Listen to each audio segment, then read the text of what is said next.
हाँ भाई, good evening.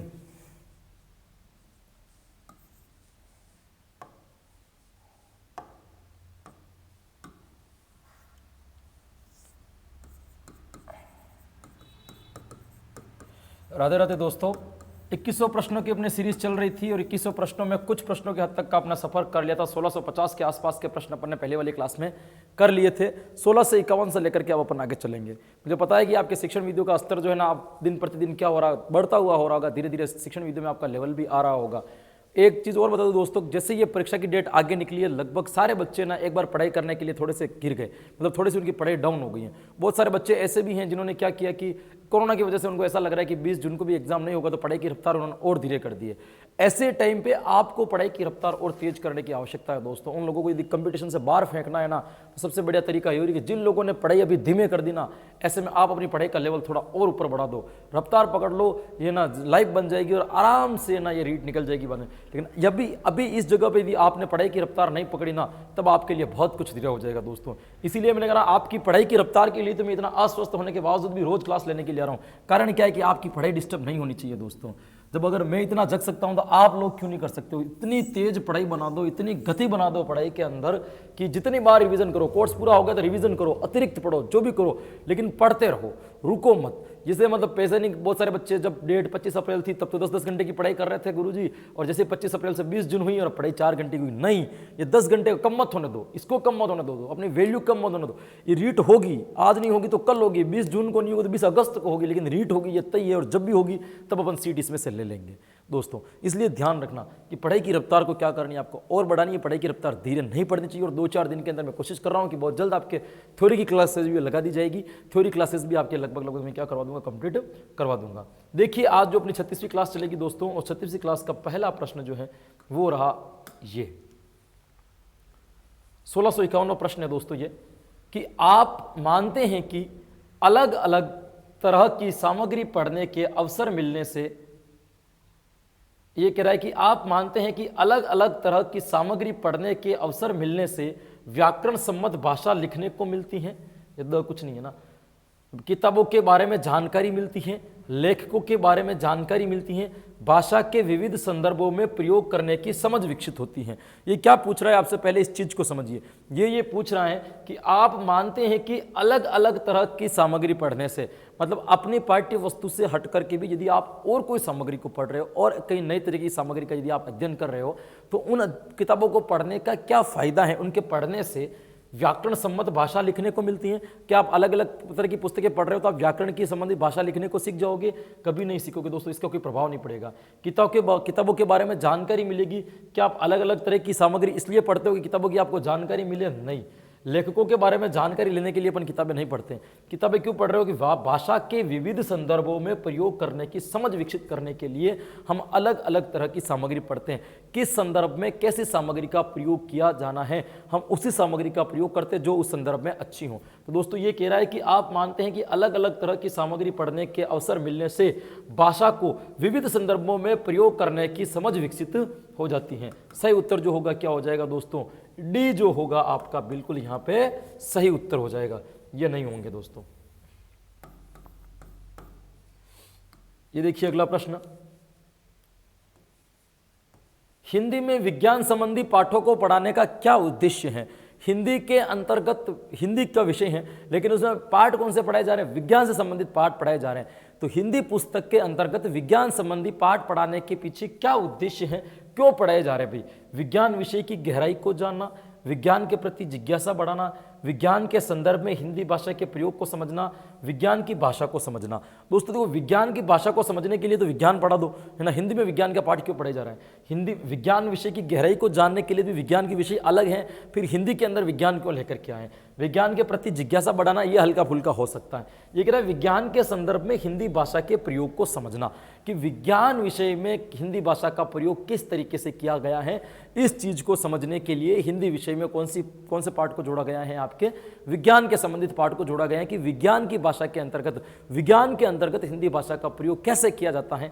इसके लिए विज्ञान के संदर्भ में हिंदी भाषा के प्रयोग को समझने के लिए हिंदी में विज्ञान संबंधित पाठों को भी क्या किया जाता है? इंक्लूड किया जाता है, उन पाठों को भी मिलाया जाता है। तो यहाँ पे जो आपका सही उत्तर निकलेगा दोस्तों, क्या निकल जाएगा? सी जो होगा बिल्कुल आपका यहाँ पे सही उत्तर होगा। ये देखिए अगला प्रश्न, लेखन अक्षमता के आकलन के लिए यदि आप किसी बच्चे की लेखन अक्षमता का आकलन करना है तो किस चीज का आप ध्यान रखोगे?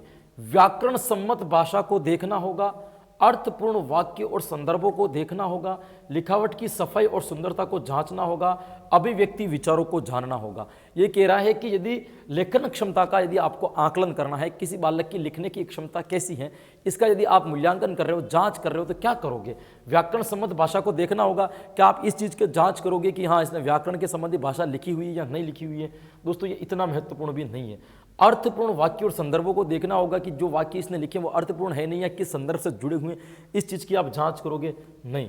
लिखावट की सफाई और सुंदरता की जांच होगा। देखो ये भी जरूरी है, ऐसी बात नहीं कि ये जरूरी नहीं, लेकिन इतने जरूरी नहीं है। लिखावट की सुंदरता की जांच करना ये भी जरूरी, इतनी जरूरी नहीं, क्योंकि आपकी रेटिंग भी खराब थी, मेरी रेटिंग भी खराब है, तो अपन ने कितनी भी खराब रेटिंग से कितने एग्जाम दे करके है ना क्लास की क्लास टॉप कर दी है ना। रेटिंग खराब थी तो फिर अपने टॉप कैसे होगी दोस्तों? तो राइटिंग महत्व इतना नहीं रखती है दोस्तों, उसके अंदर क्या लिखा है ये ज़्यादा महत्व रखता है। लिखने की राइटिंग आपकी कितनी भी सुंदर है, लेकिन अभिव्यक्ति कौशल नहीं है, शब्दों को बनावट नहीं है आपके अंदर, शब्दों को रूप नहीं दे सकते हो, भावों को विचारों को अभिव्यक्त नहीं कर सकते हो, तब कोई मतलब नहीं है। अभिव्यक्त विचारों को जांचना, एग्जामिनर का काम केवल और केवल इतना है कि उस पेपर में जो बालक ने विचार अभिव्यक्त किए हैं मैं केवल और केवल उसकी जांच करूंगा, इसके अलावा किसी भी पद की जांच वो अध्यापक नहीं करता। उसका काम केवल और केवल इतना है कि बालकों ने जो विचार अभिव्यक्त किए उसकी जांच करना, उसकी हैंड राइटिंग कैसी है कैसी नहीं है इसका उसको कोई लेना देना नहीं है। प्रश्न के संदर्भ में जो उसने विचार व्यक्त किए गए उस विचारों को क्या करना है? जांचना, क्योंकि विचारों के अंतर से ही पता चलता है कि बालक का दृष्टिकोण क्या है, बालक की रुचि कैसी है, बालक की जिज्ञासा प्रवृत्ति किस प्रकार की है, बालक कितने प्रकार का ज्ञान रखता है, बालक को कितना अवबोध है, बालक की स्मृति में ज्ञान कितना संचित है। इन सब चीजों का पता अपन को किसके द्वारा चलता है? अभिव्यक्ति की विचारों को जांचना का होगा। तो लेखन क्षमता के आकलन करने के लिए सबसे बढ़िया तरीका है अभिव्यक्ति विचारों को जांचना होगा। जो सही उत्तर होगा ना उसका क्या हो जाएगा दोस्तों? जो सही उत्तर हो जाएगा वो क्या हो जाएगा? आपका डी यहाँ पे बिल्कुल सही उत्तर हो जाएगा। ये देखिए अगला प्रश्न क्या कह रहा है, बहुत ही बढ़िया बढ़िया प्रश्न है आज हिंदी के। हिंदी पाठों में अन्य भाषाओं के शब्दों के होने का अर्थ है। हिंदी विषय के अंदर जो पाठ है उसमें क्या हो रहा है कि कई भाषाओं के शब्द दे रखे, कई भाषाओं के शब्द दे रखे। तो ये कह रहा है कि हिंदी पाठों में अन्य भाषाओं के शब्दों के होने का अर्थ है। हिंदी का पाठ है उसमें हिंदी के अलावा दूसरी भाषाओं के शब्द भी दे रखा है, इसके पीछे क्या अर्थ है, क्यों दे रखे हैं ये दूसरे शब्द, क्या कारण है इनका? पाठ समाज के बहुभाषी स्वरूप को सहज प्रस्तुति है, पाठ कठिन और अस्पष्ट है, विद्यार्थियों को शुद्ध भाषा नहीं सिखाई जा रही, पाठ का लेखक हिंदी नहीं जानता। देखो इसको तो काट दो, क्योंकि हिंदी की पाठ को लिखने वाला ऐसा तो हो ही नहीं सकता कि हिंदी को नहीं जानता है तो फिर वो हिंदी की किताब क्यों लिख रहा है? पॉसिबल ही नहीं है। विद्यार्थियों को शुद्ध भाषा नहीं सिखाई जा रही, क्यों नहीं सिखाई जा रही भाई? दूसरी शब्दों का भी प्रयोग किया जा रहा है तो कहने की भाषा का प्रयोग तो किया ही जा रहा है, तो ये भी नहीं हो सकता, इसको भी काट दो। पाठ कठिन और अस्पष्ट है, क्या इसलिए आप दूसरे शब्दों का प्रयोग कर रहे हो कि पाठ जो है कठिन है और अस्पष्ट है? नहीं दोस्तों, ये भी नहीं होगा। पाठ समाज के बहुभाषी स्वरूप की सहज प्रस्तुति है। पाठ के माध्यम से आपको बहुभाषिकता का ज्ञान दिया जा रहा है कि पाठ जो है ना बहुभाषा के रूप में, एक से अधिक भाषा के रूप में एक सहज प्रस्तुति है कि बालक इससे अतिरिक्त भाषा का भी क्या करे? ज्ञान प्राप्त कर ले दोस्तों। इसीलिए क्योंकि हिंदी अपने आप में मूल भाषा नहीं, हिंदी ने कई शब्द दूसरी भाषाओं से ले लेकर के अपने ग्रामर को, अपने वोकैबुलरी को क्या कर दिया? बढ़ा दिया है दोस्तों। तो हिंदी भाषा के अपने शब्द आज वर्तमान की परिस्थिति में देखें, जो हिंदी बोलने वाले लोग हैं ना वो हिंदी के शब्दों का प्रयोग कम और दूसरी भाषा से लिए गए शब्दों का प्रयोग जो हिंदी में होने लगा है उनका अधिक करते हैं दोस्तों।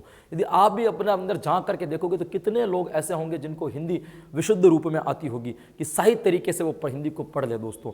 तो नहीं, अब समझ ले, तो स्पष्ट रूप से हिंदी समझ में नहीं आती है। यही कारण हो गया है कि बहुभाषिकता का ज्ञान देना जरूरी है कि बालकों को सही सब तरह की भाषाओं का ज्ञान होगा।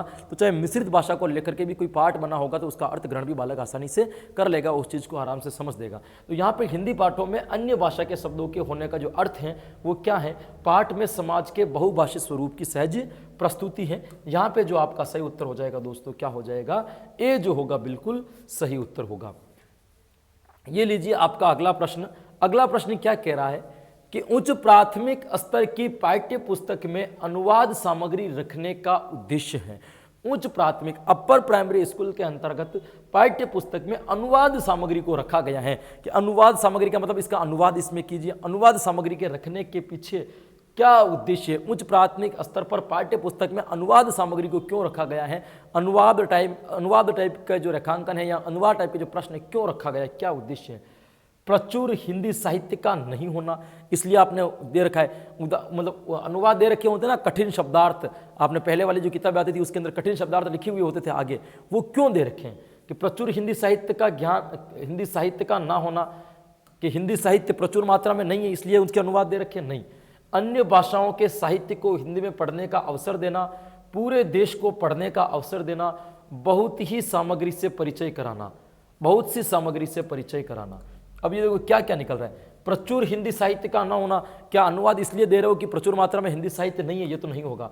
अन्य भाषाओं के साहित्य को हिंदी में पढ़ने का अवसर देना, ये थोड़ा सही है। पूरे देश को पढ़ने का अवसर देना, ये भी नहीं। बहुत सी सामग्री से परिचय कराना, ये दोनों आंसर इसमें से सही निकलेंगे। अब देखते हैं इनका वेटेज क्या है। ये कह रहा है पाठ्य पुस्तक में अनुवाद सामग्री रखने का क्या उद्देश्य है?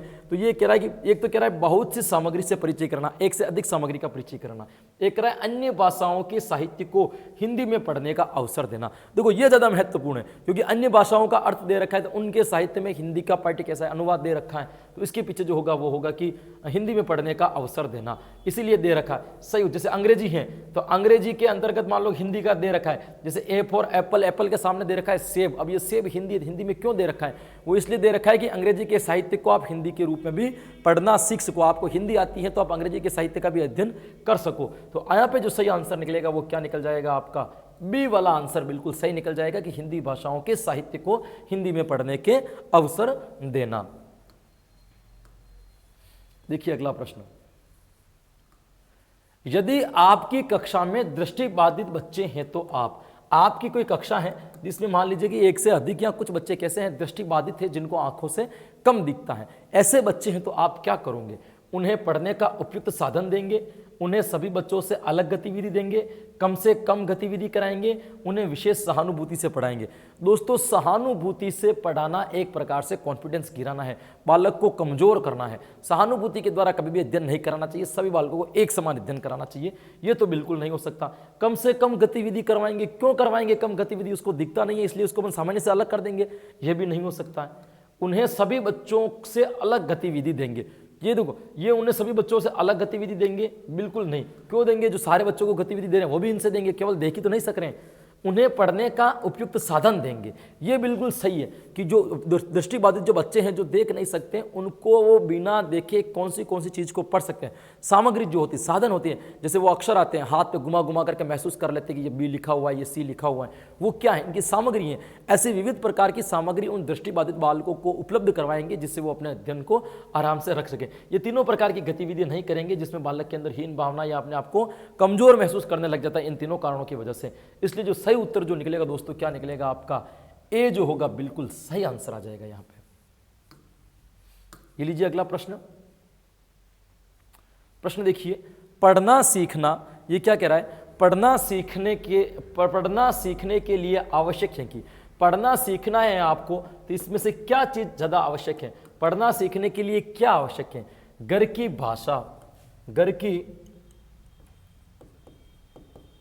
की भाषा सुनने बोलने को मिले, लक्ष्य भाषा की अर्थपूर्ण और रोचक सामग्री सुनने पढ़ने को मिले, चार्ट अधिक से अधिक कक्षा में लगाया जाए, केवल लक्ष्य भाषा से सुनने का माहौल हो। पढ़ना सीखना है आपको, क्या करना भाई? पढ़ना सीखना है, केवल लक्ष्य भाषा को सुनने का माहौल हो, इससे भी पढ़ना नहीं सीखेगा। घर की भाषा सुनने बोलने को मिले, इससे भी नहीं सीखेगा। ये दो चीजें हैं, लक्ष्य भाषा की अर्थपूर्ण रोचक सामग्री सुनने और पढ़ने को मिले, और एक चार्ट अधिक से अधिक कक्षा में लगाए जाए। देखो चार्ट से भी होता है लेकिन इससे भी ज्यादा अधिक ऊपर वाला सही लग रहा है। ये कह रहा है कि तर्कपूर्ण रोचक सामग्री सुनने को भी मिले और पढ़ने को भी मिले, इससे बालक के पढ़ने सीखने के लिए आवश्यक है। तो बी वाला ज्यादा सही है, सी भी हल्का फुल्का सही है, लेकिन बी वाला जो है ना दोस्तों उससे ज्यादा सही है। तो वेटेज के हिसाब से देखें तो अपना सही उत्तर क्या हो जाएगा? बी वाला जो होगा बिल्कुल अपना सही आंसर हो जाएगा। ये देखिए अगला प्रश्न, भाषा केवल अभिव्यक्ति का माध्यम नहीं बल्कि स्वयं से का माध्यम है। स्वयं से का मतलब यहां से इनमें से कोई शब्द यहां पे आएगा। मैंने पहले ही कहा कि इस टाइप के कोई भी क्वेश्चंस अगर आ जाए, इस टाइप के कोई भी प्रश्न यदि आ जाए तो शब्दों को बीच बीच में भर करके आपको देखना है, सही आंसर पता चल जाएगा।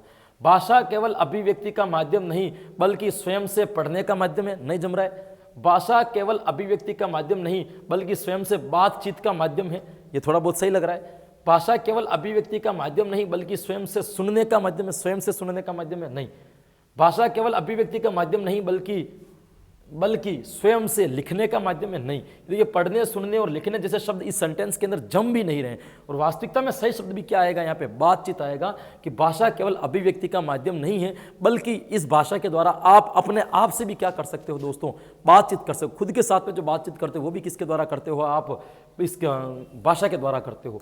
तो यहाँ पे जो आपका सही उत्तर जाएगा वो क्या चला जाएगा दोस्तों, बी जो होगा यहाँ पे आपका सही उत्तर चला जाएगा। ये देखिए,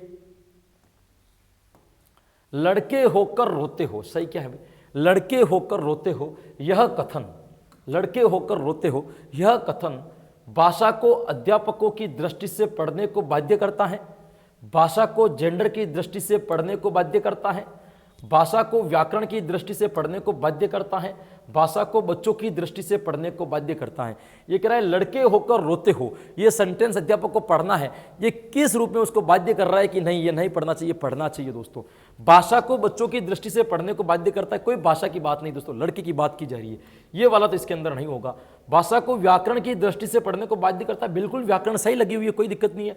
लड़के होकर रोते हो, लड़के के नीचे भी डर लगा हुआ है, बिंदी भी लगी हुई है, कोई गलती नहीं है, ये बिल्कुल सही ये नहीं है। भाषा को जेंडर की दृष्टि से पढ़ने को बाध्य करता है, यह सही उत्तर हो सकता है।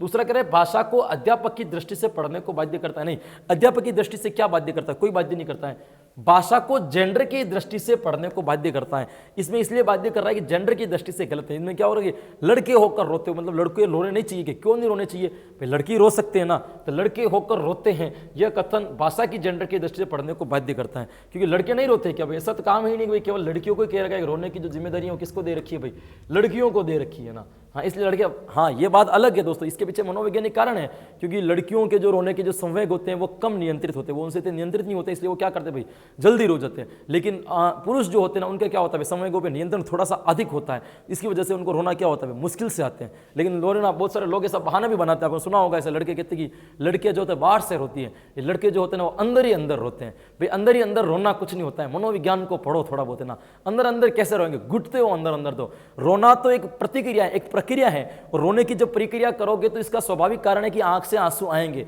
जब रोने का संवेग निकलेगा तब आंख से आंसू टपकेगा, ये फिक्स है। तो फिर अंदर ही अंदर कैसे रो रहे हो, अंदर अंदर रोना कुछ नहीं है, रोगे तो आंसू आएंगे। तो ये अंदर अंदर रोने वाली जो बात है ना वो 100% झूठी है भाई ना। आदमी जैसे भी रोता है वो बाहर से ही रोता है, अंदर अंदर रोना कुछ भी नहीं होता है। हाँ, अंदर अंदर चिंतन कर सकता है, मनन कर सकता है, वो अवसाद के रूप में अंदर ही अंदर घुट सकता है, लेकिन रो नहीं सकता। रोएगा मतलब आंसू आएगा, ये फिक्स है दोस्तों।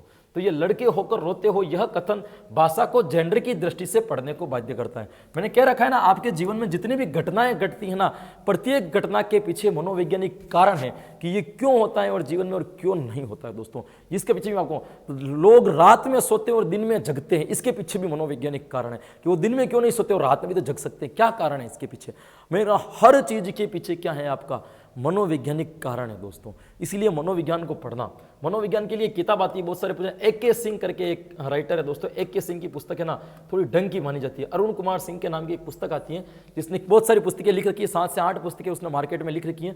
यदि मनोविज्ञान पढ़ने का, विस्तृत से पढ़ने का, मनोविज्ञान को वास्तविक में जानने की यदि इच्छा होना तो वह किताब लेना AK सिंह की, अपना सिलेबस लेकर के जाना और साथ में देखना वो 7-8 किताबें बताएगा दुकानदार, उसमें से जो पार्ट आपके सिलेबस में जिस किताबें मिल जाए वो वाली किताब उठा करके लेना और उनको पढ़ना। उसने बहुत अच्छी डिटेल्स दे रखी है। मनोविज्ञान पढ़ना तो क्या आप समझ भी जाओगे। मनोविज्ञान बहुत ही गरीब सब्जेक्ट है दोस्तों, आपके रीट में सबसे यदि सस्ता और सबसे कम दिमाग लगाने वाला यदि कोई सब्जेक्ट है तो वो है मनोविज्ञान। मनोविज्ञान में बहुत कम मेहनत के साथ में आप अच्छे अंक की प्राप्ति कर सकते हो, इसमें बहुत कम दिमाग लगा, बाकी सब में आपको रटना पड़ता है, यहाँ केवल समझने का मामला है। देखिए ये प्रश्न हो गया भाषा की जेंडर की दृष्टि से सही करता है। ये देखिए अगला प्रश्न, कोई भाषा किसी भी लिपि में लिखी जा सकती है, इस कथन पर आपकी राय क्या है। देखो कोई भी भाषा किसी भी लिपि में, जैसे आपके हिंदी की लिपि है देवनागरी, देवनागरी में अपन लिखते हैं, तो ये कह रहा है कोई भी भाषा किसी भी लिपि में लिखी जा सकती है, इस कथन पर आपकी क्या एडवाइस है, आपकी क्या राय है। यह बहुत हद तक संभव है, हर भाषा की अपनी लिपि होती है, भाषा और लिपि के बीच में सीधा संबंध है, यह बिल्कुल संभव नहीं है। देखो इन दोनों को तो काट दो, ये बहुत हद तक संभव है या नहीं है। देखो भाषा और लिपि के बीच में सीधा संबंध होता है, जरूरी नहीं है दोस्तों कोई भी भाषा किसी भी लिपि में लिखी जा सकती है। जैसे हिंदी भाषा अपन किस में लिखते हैं, देवनागरी में। जैसे मैं अपना नाम लिखूं, जैसे मैंने अपना ये नाम लिखा कन्हैया, अब देखिए ये कन्हैया दीवाना जो मैंने नाम लिखा मेरा, अब ये मैंने कौन सी लिपि में लिखा है, देवनागरी लिपि में लिखा है। अब मैं इसको ऐसे लिख रहा हूं, ये देखिए लिख लिया, अब इसमें लिख रहा हूं। अब बताइए मुझे, ये मैंने देवनागरी लिपि में नहीं लिखा, फिर भी कन्हैया दीवाना ही पढ़ रहे ना इसको, तो भाषा के बीच में कैसे गहरा संबंध होगा? लिपि और भाषा के बीच में कोई संबंध नहीं है। किसी भी भाषा को किसी भी लिपि में लिखा जा सकता है। आप मेरा नाम पंजाबी में भी लिख सकते हो, तो मेरा नाम उर्दू में भी लिख सकते हो, मेरा नाम अंग्रेजी में भी लिख सकते हो, जापानी में भी लिख सकते हो, किसी भी भाषा में लिख सकते हो। हर भाषा किसी भी रूप में लिखी जा सकती है। तो देखो इन्होंने कह रखा है कि हर भाषा की अपनी लिपि होती है, यह बात बिल्कुल सही है। कोई भी भाषा किसी भी लिपि में लिखी जा सकती है। इस कथन पर आपकी राय क्या है? यह बहुत हद तक संभव है? नहीं है, यह बिल्कुल संभव नहीं है, ये दोनों भी नहीं है दोस्तों। हर भाषा की, इसके संदर्भ में केवल एक ही बात सही कि प्रत्येक भाषा की अपनी एक लिपि होती है, उसके आधार पर आप लिख सकते हो। हर भाषा का अपना एक लिखने का तरीका होता है। तो यहां पे जो सही शब्द निकलेगा ना, वो क्या निकलेगा दोस्तों? बी जो होगा बिल्कुल आपका सही आंसर हो जाएगा। ये देखिए अगला प्रश्न क्या कह रहा है। अगला प्रश्न आपसे कह रहा है, यदि भाषाओं को विज्ञान के दृष्टिकोण से देखें तो भाषाओं के बीच मूलतः, ये कह रहा है यदि भाषाओं को वैज्ञानिक दृष्टिकोण से देखें, विज्ञान के दृष्टिकोण से देखें तो भाषाओं के बीच मूलतः, मूल रूप से कोई अंतर नहीं होता, थोड़ा अंतर होता है, गहरा संबंध होता है, बहुत अंतर होता है। ये कह रहा है यदि भाषाओं को आप विज्ञान की दृष्टि से देखते हो, भाषा को यदि आप वैज्ञानिक दृष्टिकोण से देखते हो तो कोई अंतर नहीं होता, ऐसा नहीं। थोड़ा अंतर होता है, नहीं। बहुत अंतर होता है, नहीं। हर भाषा के बाद में एक भाषा के बीच में क्या होता है दोस्तों? गहरा संबंध होता है। यदि आप विज्ञान की दृष्टि से देखें तो केवल लिपि बदली जा रही है, अर्थ नहीं बदला जा रहा है दोस्तों। क्योंकि देखिए गहरा संबंध तो ही है ना। ये देखो, ये APPLE एप्पल, इसको एप्पल का मतलब आप क्या समझ रहे हो? सेब। ये देखिए ये हिंदी है और ये अंग्रेजी है, क्या इनके बीच में गहरा संबंध नहीं है? वो जिसको ये एप्पल कह रहे हो उसको आप क्या कह रहे हो? सेब कह रहे हो। तो संबंध तो गहरा हुआ ना भाई, चीज तो एक ही है ना भाई, प्रोडक्ट तो एक ही है ना, एप्पल ही है, तो प्रोडक्ट तो एक है, केवल नाम अलग अलग है। ये इसको एप्पल कह रहा है, ये इसके सेब कह रहा है, मतलब इसी चीज को ये अलग नाम से बुला रहा है, ये अलग नाम से बुला रहा है। इन दोनों के बीच में गहरा संबंध हुआ कि नहीं हुआ? 100% है दोस्तों। एक भाषा से दूसरे भाषाओं के बीच में कैसा होता है? संबंध गहरा होता है दोस्तों। यहाँ पे जो सही उत्तर होगा क्या हो जाएगा आपका? सी बिल्कुल सही उत्तर हो जाएगा। वैज्ञानिक दृष्टिकोण से देखते हो तो हर भाषा के दूसरी भाषा के साथ में गहरा संबंध होता है। ये लीजिए अगला प्रश्न, भाषा का प्रमुख कार्य है, भाषा का मेन कार्य क्या है? भाषा का मेन काम क्या है भाई? भाषण देना, प्रतिवेदन लेखन, संप्रेषण या लेखन क्षमता? बहुत सिंपल सा प्रश्न है और आपको उत्तर भी समझ में आ गया। भाषा का मुख्य काम है संप्रेषण। मतलब भाषा की परिभाषा भी देखिए, भाषापन किसे कहते हैं? तो भाषा एक ध्वनि का वह संकेत है जिसके माध्यम से व्यक्ति अपने भावों को अभिव्यक्त कर सकता है और दूसरों के द्वारा अभिव्यक्त किए गए भावों को क्या कर सकता है? ग्रहण कर सकता है। इसी को हम क्या कहेंगे? भाषा कहेंगे। तो ये कह रहा है भाषण देना, प्रतिवेदन लेखन, संप्रेषण या लेखन क्षमता। दोस्तों भाषा का जो प्रमुख कार्य है ना, वो क्या है? संप्रेषण, एक दूसरे से बातचीत करना। बिल्कुल इसका सही आंसर हो जाएगा सी जो होगा दोस्तों, क्या होगा इसका? बिल्कुल सही उत्तर होगा। देखिए अगला प्रश्न, भाषा शिक्षण के सिद्धांत क्या कह रहा है? प्रश्न आपसे प्रश्न कह रहा है दोस्तों कि भाषा शिक्षण का सिद्धांत है। भाषा शिक्षण का कौन सा सिद्धांत है? प्रेरणा का सिद्धांत, क्रिया द्वारा सीखने का सिद्धांत, जीवन समन्वय का सिद्धांत या उपयुक्त सभी? तो दोस्तों ये प्रश्न 3 बार पूछा जा चुका है और 3 बार भाषा शिक्षण के सिद्धांत में सीधा पिन पॉइंटेड प्रश्न आ रहा है कौन सा है या नहीं है। ये तीनों के तीनों है ना इसके सिद्धांत कहलाएंगे। प्रेरणा का सिद्धांत भी, क्रिया द्वारा सीखने का, जीवनमय का सिद्धांत भी। रीट 2016 में भी ये प्रश्न आ चुका है दोस्तों, सीटेट में तो आ ही रहा है। तो ध्यान रखना, सिद्धांत के बारे में अभी तक प्रश्न जो आ रहे हैं ना सीधे प्रश्न आ रहे हैं। तो क्या प्रेरणा का सिद्धांत, 10 या 12 सिद्धांत हैं, पढ़ लो 12 सिद्धांतों को, नजर में घुमा लो, कोई बड़ी बात नहीं है। प्रेरणा का सिद्धांत, क्रिया द्वारा सीखने का सिद्धांत और जीवन समन्वय का सिद्धांत, तीनों के तीनों सिद्धांत किसके कहलाएंगे? भाषा शिक्षण के सिद्धांत कहलाएंगे। डी जो होगा दोस्तों यहां पे आपका क्या हो जाएगा? बिल्कुल सही उत्तर हो जाएगा। ये देखिए प्रश्न,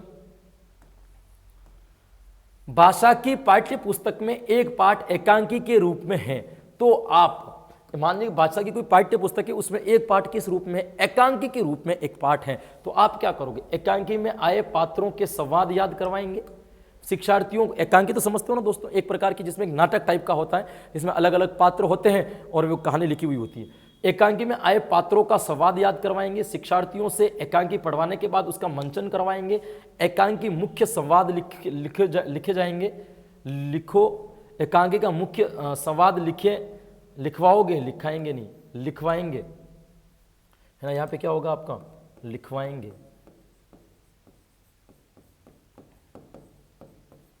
लिखवाएंगे या हाव भाव के साथ एकांकी पढ़कर सुनाएंगे।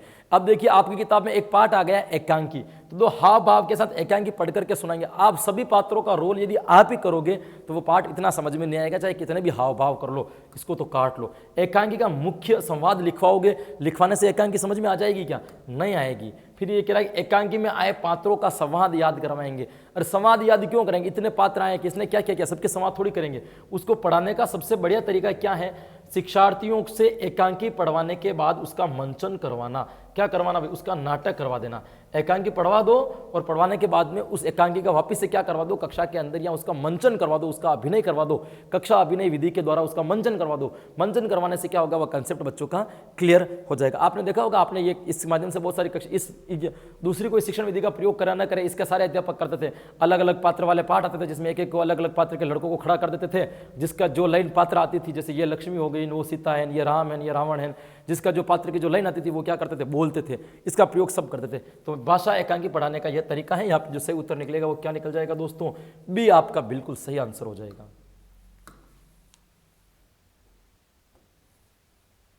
देखो क्या प्रश्न कह रहा है। सतीश 7वीं कक्षा का विद्यार्थी है, वह निबंध लिखते समय गाइड से रोटी नहीं रटी। गाइड से रटी भाषा का प्रयोग करता है, उसके कारणों में सबसे कमजोर कारण हो सकता है। ये कह रहा है सतीश है, कोई 7वीं कक्षा का कोई लड़का है, वो क्या करता है कि निबंध लिखते समय जो गाइड जो होती है, जो पासबुक जो होती है, उसमें जो भाषा लिखी हुई है उसको रट रखा है और उसी का वो क्या कर रहा है? प्रयोग कर रहा है। इसके पीछे सबसे कमजोर कारण कौन सा? सबसे बड़ा कारण नहीं पूछा, सबसे कमजोर कारण कौन सा है? उसकी लिखित भाषा पर पकड़ नहीं है, उसमें विचार करने का सामर्थ्य नहीं है, सृजनात्मक लेखन की शिक्षण पद्धति उचित नहीं है, या उसकी मौखिक भाषा बेहद कमजोर है। दोस्तों ये कह रहा है कि सबसे कमजोर, देखो लिखित भाषा पर पकड़ नहीं है, ये हो सकता है। लिखित भाषा पर पकड़ नहीं है, इसकी वजह से वो क्या कर रहा है? लग रहा है ये मजबूत कारण है, ये लोकल कारण नहीं है। तो उसमें विचार करने का सामर्थ्य नहीं है, ये भी बहुत बड़ा कारण है कि वो केवल रट रहा है, उसको पता ही नहीं चल रहा है कि मैं अभिवृत्ति को दृष्टिकोण के रूप में भी याद कर लूँ, अभिवृत्ति ही याद कर रहा है। तो ये भी बड़ा कारण है दोस्तों, नॉर्मल कारण नहीं है। ये भी बड़ा कारण है, ये भी बड़ा कारण है। ये कह रहा है सृजनात्मक लेखन शिक्षण की पद्धति का उचित नहीं है, ये भी बड़ा कारण है। उसमें मौखिक भाषा बेहद कमजोर है, क्योंकि बालक जितना बोलेगा नहीं तो भाषा नहीं सीखेंगे, ये थोड़ा कम कारण है। ये कह रहा है रटी हुई भाषा का प्रयोग करता है, तो रटी हुई भाषा का प्रयोग से और बोलने की भाषा के बीच में बहुत कम संबंध है, कोई इतना संबंध नहीं है। तो ये सबसे कमजोर कारण रहेगा कि उसकी मौखिक भाषा बेहद कमजोर है। यहां पे जो अपन सही उत्तर निकालेंगे वो क्या निकाल देंगे दोस्तों? डी जो होगा आपका बिल्कुल सही उत्तर हो जाएगा। ये लीजिए अगला प्रश्न। अगला प्रश्न क्या कह रहा है? पढ़ना सीखने का वास्तव में सबसे अच्छा तरीका यह है कि, पढ़ना सीखने का सबसे बढ़िया तरीका कौन सा है? बाराखड़ी अच्छी तरह से याद करें, बिना मात्रा वाले शब्दों को वर्तनी बता सकें, चित्र के साथ में अनुमान लगाना सीखें, सबसे पहले वर्णों की पहचान करना सीखें। पढ़ने का सबसे बढ़िया तरीका क्या है? बाराखड़ी अच्छी तरह से याद करें। और जब वर्णों की पहचान ही नहीं तो बाराखड़ी कैसे याद करोगे, है ना? बिना मात्रा वाले शब्दों को वर्तनी बता सकें, नहीं।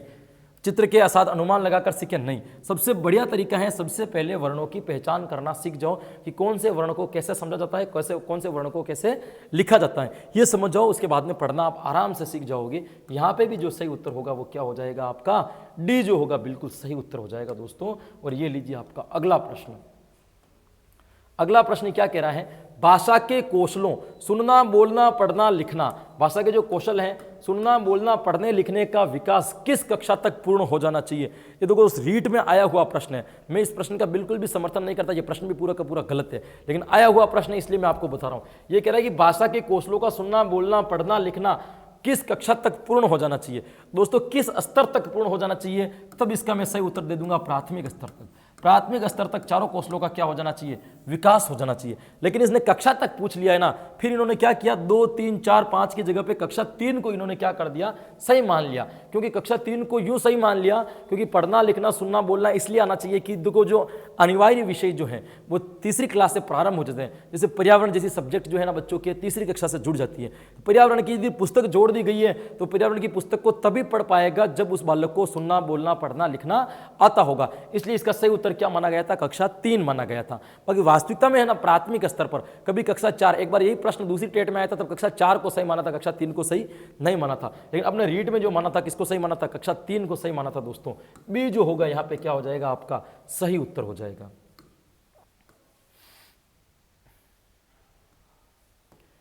छात्र की मौखिक अभिव्यक्ति की योग्यता का मूल्यांकन करते समय निम्न में से आवश्यक है। ये कह रहा है कि छात्र की मौखिक अभिव्यक्ति की योग्यता का मूल्यांकन करते समय कौन सी अभिव्यक्ति, मौखिक अभिव्यक्ति, बालक बोल सा कहते हैं, बोलने की जो अभिव्यक्ति उसका आपको क्या करना है, मूल्यांकन करना है। तो इनमें से क्या जरूरी है, शुद्ध उच्चारण, उचित गति, व्याकरण सम्मत भाषा का प्रयोग या उपयुक्त सभी। मौखिक अभिव्यक्ति की बात कर रहा है। देखो मौखिक अभिव्यक्ति में शुद्ध उच्चारण होना जरूरी है कि नहीं, बिल्कुल जरूरी है दोस्तों। उचित गति का होना भी जरूरी है, व्याकरण सम्मत भाषा का होना भी जरूरी है। व्याकरण सम्मत भाषा के साथ जो व्याकरण की बिल्कुल शुद्धता हो। जैसे मान लीजिए मैंने आपको पहले कई बार दिया, आजकल की जो लड़कियां होती हैं ना वैसे शब्द बोलती हैं, लड़कों की तरफ प्रयोग, वो अपने आप को लड़का मानती है, इक्वलिटी से लेकर के बहुत ज्यादा सीरियस है, तो वो क्या करती हैं, ऐसे शब्द बोलती है। जैसे मैं अभी आ रहा हूं, ये लड़कों के लिए सही शब्द है, तो वो लड़की भी ऐसे शब्दों का प्रयोग करिए कि मैं अभी आ रहा हूं, जबकि उसके लिए सही शब्द क्या है, मैं अभी आ रही हूं। ये जो आ रहा हूं जो प्रयोग करिए ना, उन लड़कियों के अंदर ना मौखिक अभिव्यक्ति की योग्यता का विकास अभी तक पूरा नहीं हुआ है। वो समझ नहीं पा रही कि मुझे क्या बोलना चाहिए और क्या नहीं बोलना चाहिए। इसको ओवर लैंग्वेज कहते हैं, जिसको पता हो और उस चीज का प्रयोग नहीं करना है। भाषा की शुद्धता किसमें कि आप शुद्ध रूप में क्या करो, उस चीज को बोलो, तो सही तरीके से बोलना, व्याकरण सम्मत भाषा का प्रयोग। तो ये तीनों की तीनों बातें अभिव्यक्ति में ध्यान रखनी पड़ती है। यहां पे भी आपका उत्तर क्या सही हो जाएगा दोस्तों, डी वाला उत्तर बिल्कुल सही हो जाएगा। ये देखिए अगला प्रश्न क्या कह रहा है आपको, अगला प्रश्न कह रहा है आपको श्रवण कौशल विकसित करने के लिए उपयुक्त प्रणाली है, इसमें से किस प्रणाली के द्वारा श्रवण कौशल को विकसित किया जा सकता है, जिसमें सुनने का। ये कह रहा है तुलना प्रणाली, गीत प्रणाली, खेल प्रणाली या व्याख्या प्रणाली। देखिए तुलना प्रणाली और खेल प्रणाली को छोड़िए, श्रवण कौशल विकसित करने के लिए उपयुक्त प्रणाली है व्याख्या प्रणाली या गीत प्रणाली। सुनते किससे हैं अपन, बालक जो होते हैं ना गीत को बड़ा मन लगा करके सुनते हैं, तो या तो गीत प्रणाली, लेकिन एक किताब है इसको खेल प्रणाली भी सही माना गया है दोस्तों। खेल प्रणाली भी ये क्या है, सही हो सकता है, लेकिन वास्तविकता में जो सही है ना दोस्तों, अपन जो जिस स्तर के टीचर बन रहे हैं अपर प्राइमरी लेवल तक के, वहां के लिए ना गीत प्रणाली सबसे बढ़िया है। गीत गा करके पढ़ाओगे तो बालक ध्यान से सुनेंगे और श्रवण कौशल का क्या हो जाएगा, उनका विकास हो जाएगा। हालांकि व्याख्यान प्रणाली के द्वारा भी अध्यापक बोलता है, लेकिन उससे क्या होता है कि व्याख्यान प्रणाली के द्वारा बालकों में निरस्ता आ जाती है, इसलिए वो ध्यान से सुनते नहीं, श्रवण कौशल नहीं होता है। लेकिन गीत और खेल विधि दोनों ऐसी हैं जिसके द्वारा बालकों में निरस्ता नहीं आती है। तो श्रवण कौशल का जो सबसे ज्यादा निर्माण होता है ना किससे होता है, गीत प्रणाली। गीत प्रणाली भी किसके अंतर्गत आती है, आपकी खेल प्रणाली के अंतर्गत ही आती है। गीत गाना भी एक प्रकार की क्या है, खेल प्रणाली है। तो यहाँ तो भले आप इसको खेल प्रणाली सही कर दो या गीत प्रणाली सही कर दो, तो उत्तर जो सही माना गया वो तो माना गया सी, लेकिन सही जो होना चाहिए ना खेल प्रणाली भी आप कर सकते थे, क्योंकि खेल प्रणाली भी क्या है, गीत प्रणाली का एक भाग है। लेकिन सही उत्तर क्या है, सी है, तो अपन को सी याद रखना है। बाकी मेरे हिसाब से क्या सही हो जाना चाहिए भाई, खेल प्रणाली को, क्योंकि आप भी अपना दिमाग लगाओ, ये प्रश्न अभी तक आया हुआ नहीं है ना, जब भी आएगा तब खेल प्रणाली। तो यहाँ मैं दोनों लिख रहा हूं है ना, सी व डी दोनों सही हो सकते हैं, सी भी सही हो सकता है और वह डी भी सही हो सकता है, दोनों उत्तर लिख के दे रहा हूं आपको। इसलिए आप माना ज्यादा इंपॉर्टेंट पूछे कौन सा है तो डी वाला ज्यादा इंपॉर्टेंट है, ये भी लिख के दे रहा हूं आपको, है ना, समझ आना, इसको डाउट क्लास में मत डाल देना। भाषा दक्षता क्या प्रारंभिक कौशल है, भाषा दक्षता का प्रारंभिक कौशल कौन सा है, प्रारंभिक कौशल सबसे पहला कौशल कौन सा है, सुनना, बोलना, पढ़ना या लिखना। जाहिर सी बात है, बहुत सिंपल सा क्वेश्चन है, सबसे प्रारंभिक कौशल कौन सा है, सुनना। अरे सिंपल भले ही वो सीटेट में पूछा हुआ प्रश्न ही है, जरूरी नहीं है टफ प्रश्न ही पूछे जाएंगे, कभी कभी सिंपल प्रश्न भी आपके गड़बड़ हो सकते हैं ना, बड़ा नुकसान हो सकता है सिंपल प्रश्न से भी। मौखिक अभिव्यक्ति कौशल का विकास करने का सशक्त माध्यम है, किसके द्वारा मौखिक अभिव्यक्ति कौशल का सबसे बढ़िया विकास किया जा सकता है, विद्यालय पत्रिका, नाटक, वाद विवाद या क्विज कार्यक्रम। मौखिक अभिव्यक्ति कौशल जिसमें बोलने का कौशल का विकास हो। अब इनमें से देखो कि सबसे ज्यादा विद्यालय पत्रिका में कहां बालक बोल रहा है, नाटक और वाद विवाद सही है, तो नाटक में ज्यादा बोलता है या वाद विवाद में ज्यादा बोलता है, बालक वाद विवाद में अधिक बोलता है, तो मौखिक कौशल का विकास भी किसमें हो जाएगा, आपके वाद विवाद में अधिक हो जाएगा। यहां पे जो आपका सही उत्तर निकलेगा वो क्या निकल जाएगा दोस्तों, सी जो होगा आपका बिल्कुल सही उत्तर निकल जाएगा। ये देखिए आपका अगला प्रश्न, मौन पठन के विषय में धारणा है, मौन पठन के विषय में क्या धारणा है, मौन विषय के प्रति लोग कैसी धारणा, क्या सोच है, क्या विचार है लोगों के। इसमें पठन की गति धीमी हो जाती है, एकाग्रचित होकर पढ़ने का अभ्यास होता है, पढ़ने की धीमी ध्वनि होठों से निकलती है, इसे आदर्श वाचन के तुरंत बाद किया जाता है, इसको तो काट दो, आदर्श वाचन के तुरंत बाद में अनुकरण वाचन किया जाता है, ना कि इसको। पढ़ने की धीमी ध्वनि होठों से निकलती है, नहीं, इसके अंदर होठ नहीं हिलते दोस्तों, ध्यान रखना, इसके अंदर होठ, मौन वाचन में आवाज तो निकलती है लेकिन होठों से नहीं निकलती, होठ नहीं हिलते, जैसे ऐसे पढ़ते तो केवल कंठ से सीधी बाहर निकल जाती है ना, होठ उसके अंदर काम नहीं करते दोस्तों। एकाग्रचित होकर पढ़ने का अभ्यास होता है, ये सही है, इसमें पठन गति धीमी हो जाती नहीं होती है, मौन वाचन से पठन गति और स्पीड हो जाती है। बी जो होगा बिल्कुल यहाँ पे सही उत्तर हो जाएगा दोस्तों, क्या हो जाएगा, 100% सही उत्तर हो जाएगा। ये लीजिए अगला प्रश्न, मौन वाचन का क्या लाभ है, मौन वाचन दोस्तों ना, वचन नहीं, मौन वाचन का क्या लाभ है, ज्ञान की वृद्धि, अवकाश के समय का सदुपयोग, खरीदी गई किताब का सदुपयोग या शारीरिक वृद्धि। दोस्तों देखो, अवकाश के समय का सदुपयोग भी मौन वाचन में होता है, खरीदी गई किताब का सदुपयोग भी आप मौन वाचन के द्वारा कर सकते हो। शारीरिक वृद्धि इसमें कुछ नहीं होती है। लाभ है तो ज्ञान की वृद्धि। देखिए मौन वाचन का क्या लाभ है, सबसे बढ़िया लाभ यहाँ है ज्ञान की वृद्धि। अवकाश का सदुपयोग करोगे, किताब पढ़ोगे तब भी ज्ञान की वृद्धि होगी। खरीदी गई किताबों को ला करके मौन वाचन के द्वारा पढ़ोगे तब भी वृद्धि किसकी होगी, ज्ञान की वृद्धि होगी। तो यहाँ पे जो सही उत्तर हो जाएगा ना आपका, क्या हो जाएगा दोस्तों, ए जो होगा बिल्कुल सही उत्तर हो जाएगा। ये देखिए अगला प्रश्न, निम्नलिखित में से किस स्थिति में आप कहेंगे कि पठन हो रहा है। इनमें से कौन सी गतिविधि ऐसी हो रही है जिसको मान करके आप ये कह देंगे कि हाँ वास्तविकता में पठन हो रहा है, पढ़ रहे हैं। अनुमान के साथ भाव ग्रहण करना, उचित गति एवं प्रभाव, प्रत्येक शब्द का सही उच्चारण, ध्वनि का उतार चढ़ाव। देखो ध्वनि के उतार चढ़ाव का भी अपन ये नहीं कह सकते कि यहाँ पे पठन हो रहा है। प्रत्येक शब्द का सही उच्चारण, केवल सही उच्चारण करना भी पठन नहीं कहलाता। उचित गति या प्रभाव करना भी नहीं। ये कह रहा है अनुमान के साथ भाव ग्रहण करना, कि ये पाठ क्या कह रहा है ना, पढ़ते जाना है और साथ में उनके भावों को भी क्या करना है, ग्रहण करना है। इससे पता चलता है कि वास्तविकता में पठन हो रहा है। ये तो पठन के भाग हैं। पठन इस प्रकार के होना चाहिए, हाव भाव होना चाहिए, ये उचित गति होनी चाहिए, सही उच्चारण होना चाहिए, उतार चढ़ाव होना चाहिए ध्वनि का। ये तो सब पठन के भाग है, गुण है। लेकिन कैसे पता चलेगा कि पाठ चल रहा है, जहाँ पे अनुमान के साथ में भाव ग्रहण किया जा रहा होगा, वहां से पता चल जाएगा कि यहाँ पे पठन हो रहा है। ये जो होगा यहाँ पे सही उत्तर हो जाएगा दोस्तों। बच्चों की सशक्त लेखन क्षमता का परिचायक है। इसमें से कौन से, किसके द्वारा सशक्त लेखन, सुंदर लिखावट, अलंकारिक भाषा, सशक्त वाक्य या मौलिक विचार, किसकी क्षमता की बात कर रहा है दोस्तों, लेखन क्षमता की। सुंदर लिखावट का लेखन क्षमता के साथ में ज्यादा संबंध नहीं है, ये अच्छी बात है। लेखन क्षमता की बात कर रहा है। अलंकारिक भाषा का प्रयोग या सशक्त वाक्य नहीं दोस्तों। यहाँ पे सही उत्तर होगा मौलिक विचार। बालक के मन में जो मौलिक विचार है उनको वो जैसे प्रकट करेगा वैसे ही उसकी लेखन क्षमता का क्या होगा, विकास होगा। क्योंकि विचार जो ना लंबे रूप में होंगे, बहुत अधिक वो लिखेगा। यहाँ पे आपका सही उत्तर क्या हो जाएगा दोस्तों, डी जो होगा बिल्कुल यहाँ पे आपका सही उत्तर हो जाएगा। सही लगा के लिखो, बाकी आप पहचान ही नहीं पाओगे। डी जो होगा वो क्या हो जाएगा, सही उत्तर हो जाएगा। पढ़िए प्रश्न, बहुत शानदार प्रश्न है ये। सरसरी कह रहा है कि सरसरी तौर पर किसी भी पाठ को देखकर उसकी विषय वस्तु का पता कर लेना। किसके आधार पर ये बात कर रहा है, ये कह रहा है कि सरसरी तौर पर किसी भी पाठ को देखकर उसकी विषय वस्तु का पता लगा लेना। सरसरी तौर पर मतलब नजर, हल्की सी नजर डाली। सरसरी का मतलब क्या होता है, हल्की फुल्की नजर डाली। सरसरी तौर पर किसी पाठ को देख करके उसकी विषय वस्तु का अंदाजा लेना, मतलब सरसरी तौर पर, अनुमान के तौर पर, लगभग तौर पर यह होगा, पाठ को देखा और उसके अंदर क्या है इसका पता लगा लेना। पढ़ने की निम्न स्थिति को दर्शाता है, पढ़ने की कुशलता का अंतिम पड़ाव है, पढ़ने का एक महत्वपूर्ण कुशलता है, पढ़कर समझने का पहला प्रयास है। देखो उसने पढ़कर के कुछ नहीं समझा, पाठ को देखा और सरसरी नजर से क्या देखा दिया भाई, पता लगा लिया कि इसके अंदर यह विषय वस्तु ये तो नहीं है। पढ़ने का एक महत्वपूर्ण कुशलता है, नहीं है दोस्तों। पढ़ने की महत्वपूर्ण कुशलता है कि उसका संपूर्ण रूप से अर्थ ग्रहण करना, ये भी नहीं है। पढ़ने की कुशलता का अंतिम पड़ाव है, यह सही हो सकता है। पढ़ने की निम्न स्थिति को दर्शाता है, नहीं, निम्न स्थिति को भी नहीं। ये कह रहा है सरसरी तौर पर किसी भी पाठ को देखकर उसकी विषय वस्तु का पता कर लेना पढ़ने की कुशलता का अंतिम पड़ाव है। मतलब वो अंतिम पड़ाव मतलब पढ़ने की कुशलता प्राप्त करने वाला है, उसके अंतिम पड़ाव पर बालक खड़ा है, इसीलिए वो केवल पाठ को देख करके हल्की सी नजर डालता है और अनुमान लगा लेता है कि इसके अंदर क्या विषय वस्तु छिपी हुई है। बी जो होगा यहाँ पे सही उत्तर होगा दोस्तों। बी क्या होगा आपके यहाँ पे सही उत्तर हो जाएगा। ये देखिए इसका अगला प्रश्न क्या कहता है, सभी भाषाई कौशलों, सभी भाषाई कुशलताएं एक दूसरे से अलग हैं, एक दूसरे से बढ़कर हैं, एक दूसरे को प्रभावित नहीं करती, एक दूसरे से संबंधित हैं। सारी भाषाई कुशलताएं, जितनी भी भाषा की कुशलता है, सुनना, बोलना और पढ़ना लिखना, एक दूसरे से अलग नहीं है दोस्तों, एक दूसरे से बढ़कर भी नहीं है, एक दूसरे को प्रभावित भी नहीं करती, एक दूसरे से संबंधित हैं। सारी भाषा की कुशलताएं एक दूसरे से जुड़ी हुई हैं, आपस में सहसंबंधित है दोस्तों। यहाँ पे जो सही उत्तर निकलेगा आपका क्या निकल जाएगा, डी वाला उत्तर जो होगा बिल्कुल सही हो जाएगा दोस्तों। ये देखिए, पढ़कर समझना कुशलता का विकास करने में सबसे कम महत्वपूर्ण है। किसके लिए कह रहा है, पढ़ करके समझना, पढ़कर समझना कुशलता का विकास करने में सबसे कम पूछ रहा है, सबसे कम महत्वपूर्ण है।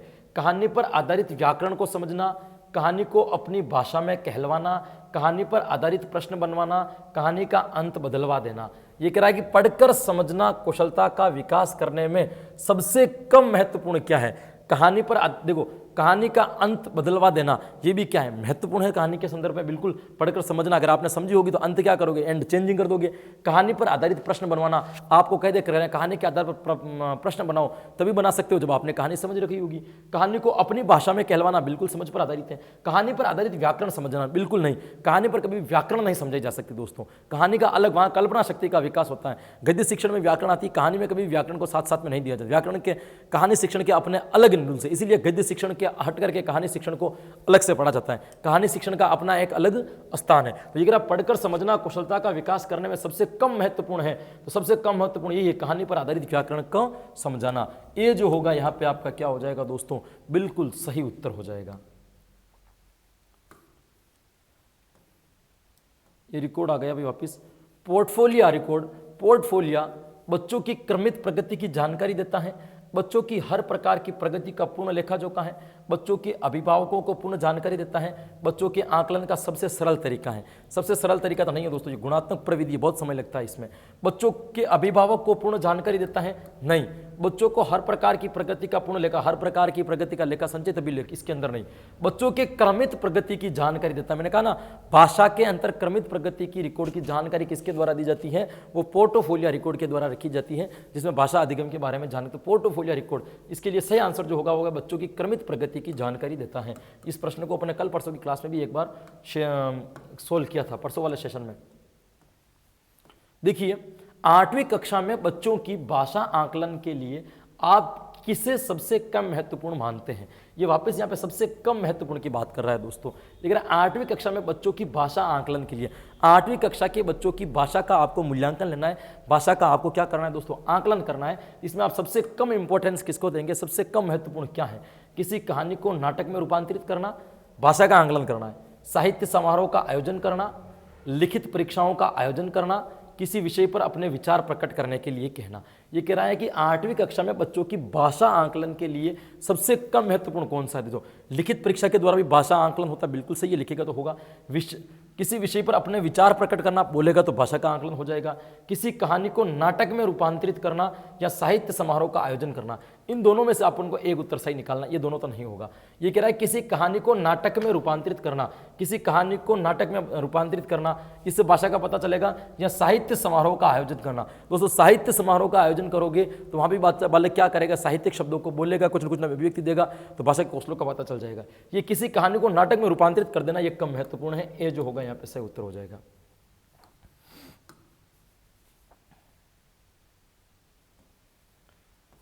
शैक्षिक मूल्यांकन के उद्देश्य होते हैं। शैक्षिक मूल्यांकन के कितने उद्देश्य होते हैं? 5, 7, 3 या 8? अरे, शैक्षिक मूल्यांकन के 3 उद्देश्य होते हैं। भावात्मक क्रिया का पता लगाना, ज्ञानात्मक क्रिया का पता लगाना, और दूसरी कौन सी होगी, मनोक्रियात्मकता का पता लगाना। तो ये पूछ रहा है शैक्षिक मूल्यांकन के उद्देश्य होते हैं, शैक्षिक मूल्यांकन के 3, ज्ञानात्मक, भावात्मक और क्रियात्मक। सिंपल सी बात, इसमें कोई सका सही नहीं, सी यहाँ पे सही उत्तर हो जाएगा। ये प्रश्न भी बहुत अच्छा है। मौन वाचन का मूल्यांकन किस परीक्षा द्वारा किया जा सकता है?